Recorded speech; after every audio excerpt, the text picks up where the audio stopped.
السلام علیکم ورحمۃ اللہ وبرکاتہ۔ ناظرین، استقبال ہے آپ کا ہمارے یوٹیوب چینل پر۔ ناظرین، سیما حیدر کو یو پی ATS اٹھا لے گئے۔ جی ہاں ناظرین، پاکستانی خاتون سیما حیدر کو یو پی پولیس کی ٹیم نے حراست میں لے لیا ہے۔ اس معاملے میں سیکیورٹی ایجنسیوں کی حرکت میں آنے کے بعد اب یو پی پولیس کی ٹیم نے سیما حیدر کو نوئیڈا سے حراست میں لے لیا ہے۔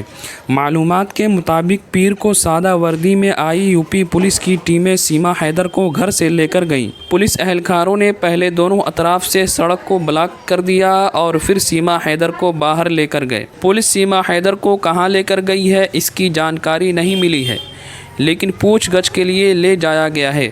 گھر کے لوگ دروازہ بند کر چکے ہیں، اس وقت کوئی کچھ کہنے کو تیار نہیں ہے۔ دوسری طرف بتایا جا رہا ہے کہ یو پی کی ATS ٹیم مرکزی انٹیلی جنس ایجنسیوں کے ساتھ تال میل کر رہی ہے۔ اس کے علاوہ سیما کے پاکستان سے یو پی آنے اور اس کے رابطے کے بارے میں بھی تفتیش کی جا رہی ہے۔ نیوز کے خبر کے مطابق اس معاملے کی جانچ کر رہے ہیں نوئیڈا اور غازی آباد پولیس کمشنریٹ نے کئی اہم تفصیلات جاننے کے لیے یو پی ATS سے تکنیکی مدد طلب کی تھی۔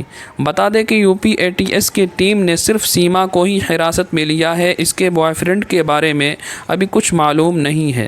ناظرین، ایسی ہی ملکی اور ملی خبروں کے لیے ہمارے چینل کو سبسکرائب کریں اور اس خبر کے بارے میں آپ کی کیا رائے ہے کمنٹ باکس میں ضرور اظہار کریں۔ والسلام علیکم ورحمۃ اللہ وبرکاتہ۔